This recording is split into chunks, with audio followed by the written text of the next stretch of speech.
Right now, Congress is debating the articles of impeachment against President Donald Trump. I'm Lisa Bell. This is all leading up to a crucial vote in the House of Representatives tonight. That vote is expected to happen sometime within the next hour. Now, if the vote passes, then the impeachment process would move to the Senate for a trial. We have News 6 political analyst Jim Clark in studio again to talk more about this process.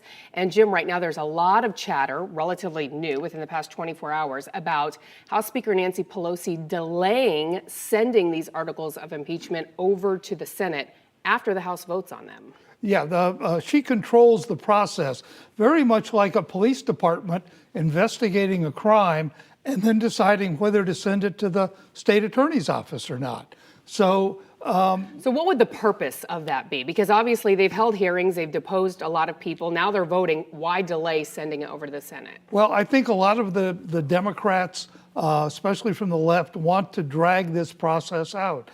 Don't want it to end, want it to keep going. And that would do that, keep it out of the hands of the Senate where it can be quickly disposed of. Jim, the president started tweeting about this, of course. He says, still a witch hunt. He says he's not even watching it.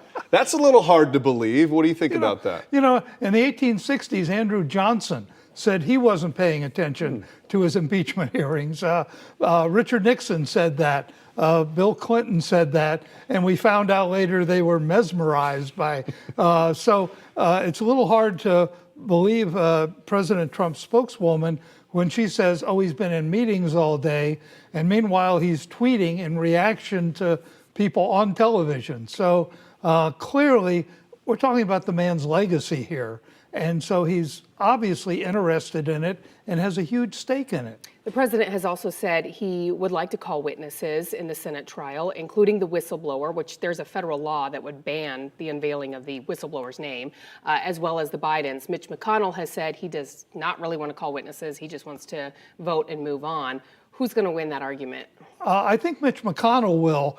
Mitch McConnell, and I think rightly, wants to get rid of this, move on. There's an election coming up, everybody running in Congress, and the president, for some reason, wants to drag it out. Real quickly, though, there are still some court battles underway. Some witnesses that Democrats have subpoenaed, including Mick Mulvaney and Rick Perry, the energy secretary. Courts are still weighing those, so they could still testify at a later date back in the House. Exactly. Some lower courts have ruled, but there's always the appeals process. So this could go on, or it could be over the first week of January.